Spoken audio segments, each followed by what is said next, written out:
Very good morning guys, मेरा नाम है विवेक पांडे। स्वागत है इंडिया के फाइनेंस प्लेटफॉर्म पे। दोस्तों, ये जो वीडियो है ये डेली प्रैक्टिस सेट है जो सुबह 8:30 बजे आती है कंप्यूटर अनुदेशक के। ये बेसिक और वरिष्ठ कंप्यूटर शिक्षक दोनों के लिए बेनिफिशियल है। तो हर बच्चे जल्दी से यहाँ पे जुड़ जाएं। रोजाना ये शो है सुबह 8:30 बजे चलती है। तो जुड़ जाएं और लोगों के साथ शेयर भी कर दें। तो आज के डीपीपी सेट में होने वाला है, यानी डेली प्रैक्टिस सेट में आज हम करने क्या वाले हैं वो मैं आपको बता दूं। जैसे कल रात वाली वीडियो में हम लोगों ने क्या पढ़ा था, तो स्ट्रक्चर एनालिसिस पढ़ा था, यानी कि सिस्टम एनालिसिस एंड डिजाइन का एक सब पार्ट है स्ट्रक्चर एनालिसिस। इससे रिलेटेड क्या क्या क्वेश्चन बन सकता है वो यहाँ आज की वीडियो में हम डिस्कस करेंगे। तो अंत तक बने रहिएगा, बेहतरीन क्वेश्चन यहाँ पे डिस्कस करेंगे फॉर सिस्टम एनालिसिस डिजाइन के लिए। तो चलिए स्टार्ट करते हैं। स्टार्ट करने से पहले आप लोग से शेयर कर दीजिए दोस्तों। दोस्तों, पहला सवाल आपके स्क्रीन पे आ गया है। System prototyping helps the designer in. System prototype जो है वो डिजाइनर को किस मामले में हेल्प करता है? अगर किसी सिस्टम का हम प्रोटोटाइप डिजाइन बनाते हैं तो वो कैसे मुझे हेल्प करता है? तो सबसे पहले अगर हम बात करते हैं प्रोटोटाइप होता है क्या। प्रोटोटाइप क्या होता है कि अगर आपके पास जो भी रिसोर्स है उसके आधार पे अगर इनिशियल डेवलपमेंट जो होता है, इनिशियल डेवलपमेंट जो आपका होता है, ठीक है, डेवलपमेंट जो होता है, इनिशियल डेवलपमेंट होता है, मिनिमम जो भी आपको थोड़ा बहुत रिसोर्स दिया गया है उस रिसोर्स का उपयोग करके आप कुछ डेवलप कर देते हैं। यानी किसी भी सॉफ्टवेयर का एक डमी वर्जन डेवलप कर देते हैं, उसे ही कहा जाता है प्रोटोटाइप वर्जन। ठीक है, तो प्रोटोटाइप वर्जन है वो किस लिए बनाया जाता है या किस तरह से मदद करता है? अगर कोई कंप्लीट सॉफ्टवेयर बनाना है तो कंप्लीट सॉफ्टवेयर से पहले उसका अगर एक खाका तैयार कर लेते हैं तो वो खाका, वो डेमो, वो मॉडल किस लिए बेनिफिशियल होता है? तो दोस्तों वो काम किया जाता है communication to the user quickly, how the system when develop will look like and get to the feedback. कहने का मतलब क्या है, अगर हम वो ऐसा बना लेते हैं तो कहीं ना कहीं ये यूजर को पता चल जाता है कि भाई वो दिखेगा कैसे, वो काम कैसे करेगा, और उसके आधार पे फिर हम उसका रिव्यू लेते हैं। उसके आधार से फिर कस्टमर का हम रिव्यू लेते हैं और फिर हम एक्चुअल डेवलपमेंट करते हैं। तो याद रखिएगा, प्रोटोटाइप मॉडल में क्या होता है, एक डमी मॉडल, एक खाका तैयार किया जाता है, कस्टमर को दिया जाता है कि भाई आपका सॉफ्टवेयर ऐसे दिखेगा, ऐसे काम करेगा, ऐसे डेवलप करना है, ये सब सब कुछ बताते हैं। अब यूजर उसे लेता है, उसको यूज करता है और फिर अपना रिव्यू देता है कि नहीं सर, मुझे ऐसा नहीं दिखना चाहिए, मुझे ऐसा दिखना चाहिए, मुझे ऐसा लुक चाहिए, मुझे ऐसा टेबल चाहिए, मुझे ऐसा टेक्स्ट बॉक्स चाहिए। तो वो अपना फीडबैक देता है। वो कस्टमर इनिशियल फीडबैक के लिए हम लोग प्रोटोटाइप मॉडल का डिजाइन करते हैं। याद रखिए, option number B is the right answer. Prototype model क्या है? जो एक इनिशियल डेवलपमेंट किया जाता है किसी भी सिस्टम का फॉर मिनिमम रिसोर्सेज के साथ, कह सकते हैं एक खाका तैयार किया जाता है किसी भी सिस्टम का। ठीक है, चलिए स्टार्ट करते हैं नेक्स्ट पॉइंट पे। A feasibility document should contain all of the following except। feasibility document जो होता है, feasibility document क्या है,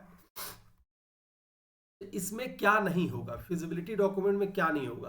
तो दोस्तों फिजिबिलिटी डॉक्यूमेंट में अगर सिंपल सा बात कहा जाए तो फिजिबिलिटी डॉक्यूमेंट के तहत हम लोग क्या पढ़ते हैं, यानी कि प्रॉब्लम ओरिएंटेड चीजें जो हम लोग पढ़ते हैं। कह सकते हैं कि इसमें क्या हो सकता है, इसमें क्या होना चाहिए, क्या समस्या आ सकता है, वो सब चीज हम लोग फिजिबिलिटी स्टडी में पढ़ते हैं। तो उसमें क्या नहीं हो सकता है, प्रोजेक्ट नेम तो होगा ही, सिंपल सा बात है। अगर किसी भी प्रोजेक्ट का हम लोग प्रॉब्लम ओरिएंटेड चीजों पे काम कर रहे हैं तो प्रोजेक्ट का नाम मुझे मालूम होना चाहिए। फिजिबिलिटी अल्टरनेटिव, अगर ये गलती है, अगर ये सिस्टम में गलती है तो उसके जगह पे क्या होना चाहिए वो भी पता होना चाहिए। साथ ही साथ आपको डेटा फ्लो डायग्राम भी उसका मालूम होना चाहिए। क्या नहीं रहेगा तो चलेगा, प्रॉब्लम का डिस्क्रिप्शन अगर हम बहुत डिस्क्राइब नहीं करेंगे कि सिर्फ आपको ये मालूम होना चाहिए कि भाई ये प्रॉब्लम है, ठीक है, उसको पूरा डिटेल नहीं भी करेंगे तो काम हमारा चल जाएगा। तो प्रॉब्लम डिस्क्रिप्शन जो है वो यहाँ पे इंपॉर्टेंट नहीं होता। ठीक है, अगर यहां तक किसी को कोई डाउट है तो मुझे एक बार कमेंट बॉक्स में बता दीजिए, yes sir we have a doubt. ठीक है, कोई दिक्कत यहां पे?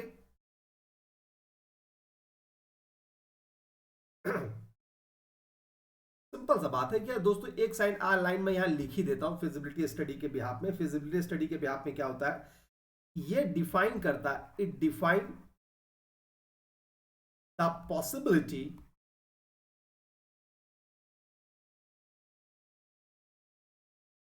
Of improvement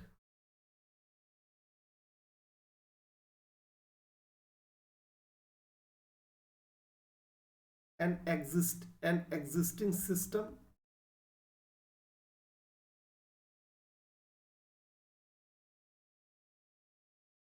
and development of new system. ठीक है,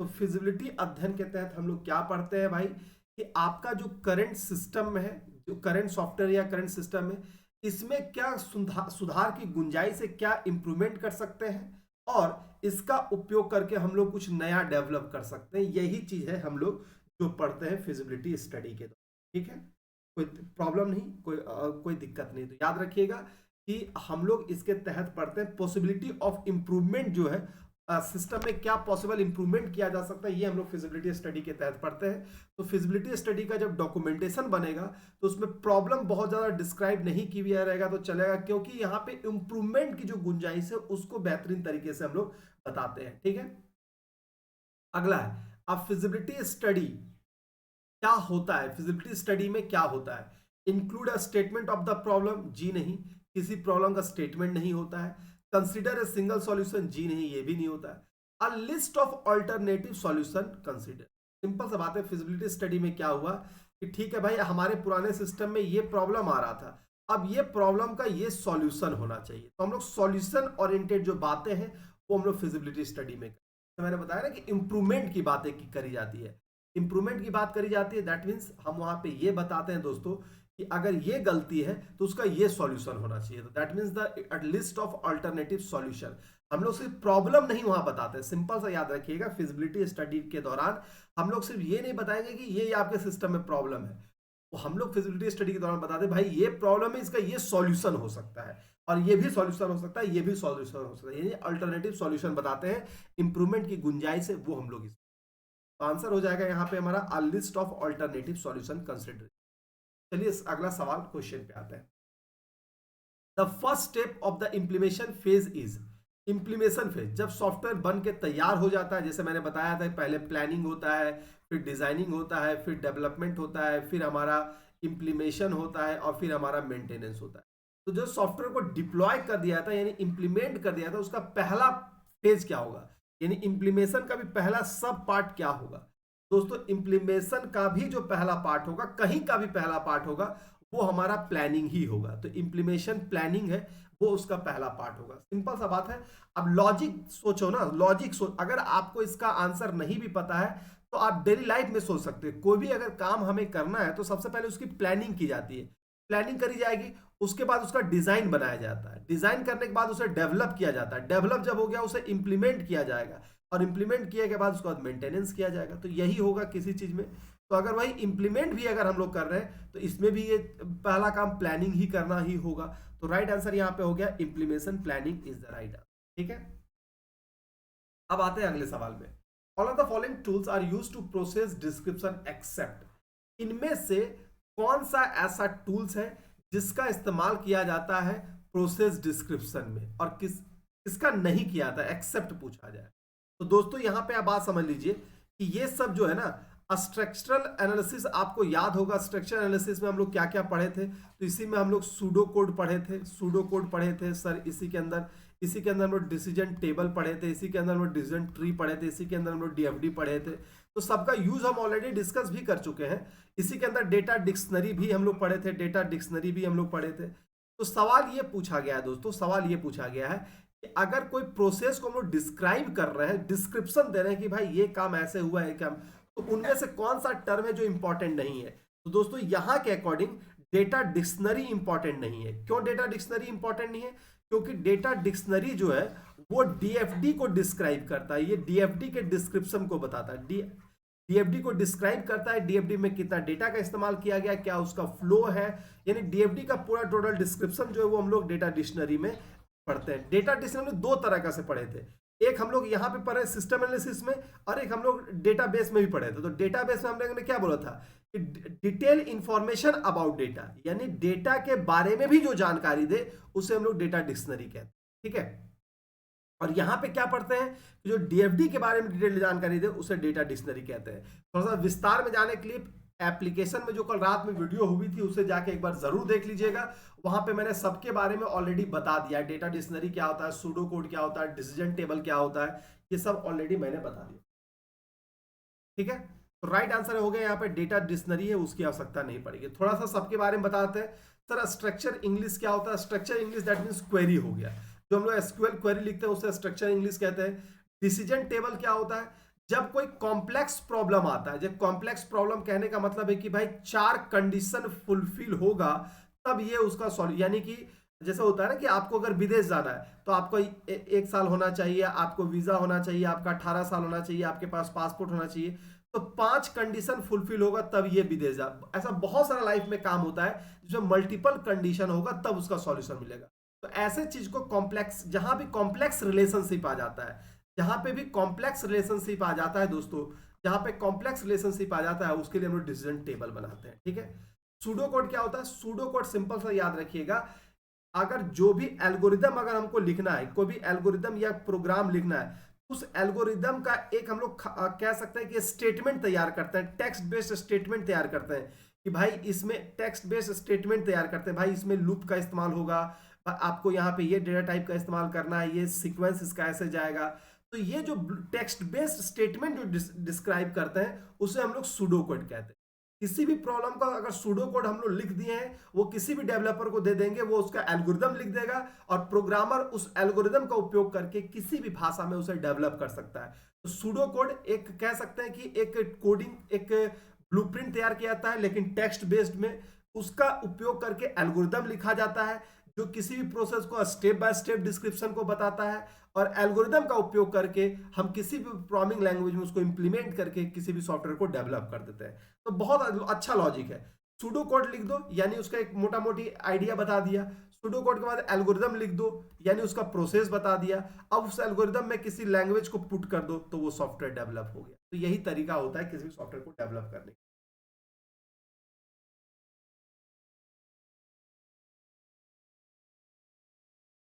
ठीक है, अब आगे बढ़ते हैं। आगे बढ़ने से पहले मैं आपको बता दूं, जैसे आपको मालूम है कि बिग सेल चल रहा है जिसका आज लास्ट डेट है, आज लास्ट डेट है, ओनली टुडे लिखा हुआ है, ऑर्डर नाउ। यहाँ पे आपको क्या मिल रहा है? मात्र 499 रुपए में आपको मिल रहा है क्या? पूरा कंप्लीट कोर्स जो हमारे एप्लीकेशन पे चलती है रात 8:30 बजे वो आपको मिल जाती है। शॉर्ट टेस्ट सीरीज आपको 299 रुपए मिल रहा है, और हैंड रिटेन नोट्स भी आपको मात्र 99 रुपए मिल रहा है। तो ये सारी चीजें आप ले सकते हैं कहाँ पे? स्टडी पिलर एप्लीकेशन पे। प्ले स्टोर पे जाइए, स्टडी पिलर का एप्लीकेशन डाउनलोड कीजिए और इस कोर्स को आप एक्सेस कर लीजिए। समय कम है, कम समय में अच्छी तैयारी आपको हो सकती है। मात्र अगर हम जोड़ दें 500, 700, 800, मात्र 800 रुपया से भी कम, 800 रुपया से भी कम खर्च करके आप इतनी सारी चीजें को एक्सेस कर सकते हैं। मेरा यही कहना है दोस्तों कि जरूर यहाँ पे हर विद्यार्थी जुड़िए, बहुत ज्यादा पैसा नहीं लग रहा है, आपके लिए बेनिफिशियल है। और एग्जाम आपको यहाँ पे मेरा कोर्स भी मिल जाएगा। रात में जो हम कोर्स देते हैं, जैसे बहुत से बीच बीच में हम बताते भी हैं कि ये चीज रात वाली वीडियो में हम लोग डिस्कस किए थे, तो रात 8:30 बजे मेरा कोर्स चल रहा है। ठीक है, वहां पे मैं पूरा नोट्स पढ़ा रहा हूँ, पूरा टॉपिक पढ़ा रहा हूँ, तो वो भी आपको मिल जाएगा पूरा पूरा सब्जेक्ट का। साथ ही साथ आपको शॉर्ट टेस्ट मिल रहा है मात्र 299 रुपये में, और 99 रुपये में आपको हैंड रिटन नोट्स। तो जाइए स्टडी प्लेयर पे और आज ही इसको एक्सेस कर लीजिए अगर सिलेक्शन चाहते हो कंप्यूटर अनुदेशक भर्ती में, तो ये बहुत बड़ा की रोल प्ले। चलिए स्टार्ट करते हैं। अगला सवाल, अ सिस्टम इन्वेस्टिगेशन में रिजल्ट फ्रॉम, सिस्टम इन्वेस्टिगेशन अगर होगा, कोई भी सिस्टम को इन्वेस्टिगेट किया जाएगा, भाई वो काम कैसा कर रहा है, तो उसमें क्या होना चाहिए? एनालिस्ट इन्वेस्टिगेशन होना चाहिए, हाँ ये भी होना चाहिए। शेड्यूल सिस्टम रिव्यू होना चाहिए, हाँ ये भी होना चाहिए। अब मैनर्स फॉर्मल रिक्वेस्ट होना चाहिए, ये भी होना चाहिए, यानी ऑल ऑफ द अबव होगा। तो ये याद भी रख लीजिएगा, कोई दिक्कत नहीं है, एग्जाम में ये इंपॉर्टेंट है। सिस्टम इन्वेस्टिगेशन क्या होता है? यानी कि सिस्टम काम कैसा कर रहा है, उसका परफॉर्मेंस कैसा है। हम लोग बोलते हैं ना प्रीलिम इन्वेस्टिगेशन, जैसे हमने एग्जांपल भी दिया था, शादी करने से पहले आप इन्वेस्टिगेट करते हो ना कि भाई लड़का कैसा है, वो काम क्या कर रहा है, ये सारी चीजें। तो उसी तरह है कि कोई भी सिस्टम अगर डेवलप करना है तो उसकी पहली चीजों को हम लोग इन्वेस्टिगेट करते हैं, भाई कैसे ये आगे क्या इसका फ्यूचर होगा, क्या इसमें जरूरत पड़ेगा। तो ये जब काम होगा तो वहां पे एनालिस्ट भी इन्वेस्टिगेट करेगा, शेड्यूल भी देखा जाएगा भाई कि ये कितना समय में डेवलप होगा, कितना समय, भाई पता चले कि हम उसके लिए 1 करोड़ रुपए ले रहे हैं और उसको डेवलप करने में 5 करोड़ का खर्चा हो गया, तो यानी बहुत लंबा समय लग गया। कोई ऐसा सॉफ्टवेयर डेवलप कर रहे हैं जिसकी रिक्वायरमेंट 2000, मान लो कि 2023 में उसकी रिक्वायरमेंट है, और उसको डेवलप करने में हमको 2024 लग गया, तो वो कोई काम का सॉफ्टवेयर रहा नहीं। तो वो भी हमें देखना है। मैनेजर फॉर्मल रिक्वेस्ट, मैनेजर को कैसा रिक्वायरमेंट चाहिए, क्या उसकी आवश्यकता है, वो भी हम लोग ध्यान में रखते हैं। तो इसलिए यहाँ पे ऑल ऑफ द एबव। अगले क्वेश्चन पे, the feasibility study in preliminary investigation is. तो दोस्तों जैसे मैंने टेक्निकल फिजिबिलिटी स्टडी में बताया था, क्या होता है, कोई भी सिस्टम को इंप्रूवमेंट की जो गुंजाइश है वो हम लोग बताते हैं, यानी सिर्फ प्रॉब्लम नहीं बताते हैं, उसका सॉल्यूशन भी बताते हैं। ठीक है, तो फिजिबिलिटी स्टडी बहुत प्रकार का होता है, जिसमें टेक्निकल फिजिबिलिटी आती है कि टेक्निकल इंप्रूवमेंट का क्या गुंजाइश है। इकोनॉमिकल फिजिबिलिटी भी इसमें पढ़ी जाती है, इकोनॉमिकल इंप्रूवमेंट का क्या गुंजाइश है। ऑपरेशनल फिजिबिलिटी की गुंजाइश क्या है, यानी कि भाई जो काम 10 मिनट में हो रहा है वो 5 मिनट में हो सकता है कि नहीं। टेक्निकल फिजिबिलिटी के तहत आ जाता है कि भाई अगर इसमें मान लो कि 4 GB रैम का भी खर्च हो रहा है, या मान लो कि इसको देखने में अभी मान लो कि 1 GB डेटा का खर्च हो रहा है, क्या उसको हम 500 MB डेटा में कंज्यूम कर सकते हैं। तो यही होता है टेक्निकल फिजिबिलिटी। इकोनॉमिकल फिजिबिलिटी हो गया कि भाई जिसको चीज को बनाने में अभी लग गया मान लो कि 1 करोड़ रुपया, क्या उसे 80 लाख में बनाया जा सकता है कि नहीं। तो ये सब चीजें हम लोग ध्यान में रखते हैं, तो इसीलिए होगा ऑल ऑफ द अबव। पूरे फिजिबिलिटी का टाइप जो है वो मैंने एप्लीकेशन में पढ़ा दिया है, जितना भी टाइप होता है। आई थिंक कल या कल वाले परसों वाली वीडियो में, परसों वाली वीडियो मैंने ये पूरा टाइप्स ऑफ फिजिबिलिटी पढ़ा दिया, एक बार जाके जरूर देख लीजिए। अगला आता है structural design produce computer program that are. ठीक है, स्ट्रक्चरल डिजाइन जो होगा, कोई भी सिस्टम का अगर स्ट्रक्चरल डिजाइन बताते हैं, produce computer program that are, वो क्या होगा। अगर किसी भी सिस्टम का हम लोग स्ट्रक्चर वाइज डिजाइन करते हैं तो वो क्या होगा। इजिली होगा, अरे यार थोड़ा सा ऑप्शन ऊपर नीचे हो गया। सही आंसर होगा इसका इजिली अगर किसी भी चीज को स्ट्रक्चर वाइज हम लोग डिजाइन करते हैं तो वो इजिली मेंटेन होगा, वो इजिली मेंटेन होगा और इजिली अंडरस्टैंडेबल, अंडरस्टूड भी होगा, इजिली अंडरस्टूड भी होगा दोस्तों, इजिली अंडरस्टूड भी होगा। तो ये दोनों चीजें जो वहां पे काम करेगा। राइट आंसर हो गया, ऑप्शन तो मैच नहीं कर रहा है। ठीक है, तो दोनों होगा, इजिली अंडरस्टूड भी होगा और easily understood, sorry easily maintenance भी होगा और इजिली अंडरस्टूड भी होगा, दोनों होगा। ठीक है, तो इसलिए मैंने बाद में लिख दिया, ऑप्शन जैसे भी मैच करना है कर दो, यानी बोथ ए एंड बी। ठीक है, ए एंड बी नहीं होगा, यहाँ पे ए एंड सी हो जाएगा। खैर जो भी है, आप ऑप्शन मैच कर लेना, इजिली मेंटेनेंस और इजिली अंडरस्टूड दोनों होगा। ठीक है, अगर किसी भी सिस्टम को हम लोग स्ट्रक्चर वाइज डिजाइन करेंगे तो वो इजिली से मेंटेन भी होगा और उसको समझना में भी, वो आसानी से मेंटेनेंस भी उसको दिया जा सकता है और उसको समझने में भी किसी तरह की दिक्कत नहीं होगी। आगे आते हैं, the model based can not be prepare until the model base, अच्छा MIS, model base can not be prepare until, model base तब तक तैयार नहीं किया जा सकता, किसी भी चीज का मॉडल तब तक तैयार नहीं किया जा सकता है जब तक उसका कंप्यूटर सेलेक्ट ना हो, जब तक उसका MIS staff has been acquire and organisation, उसका मैनेजमेंट इंफॉर्मेशन सिस्टम जो है वो तब जब तक क्लियर ना हो। तो हमको सिंपल सा ये याद रख लीजिएगा, इसमें ज्यादा कुछ लॉजिक है नहीं।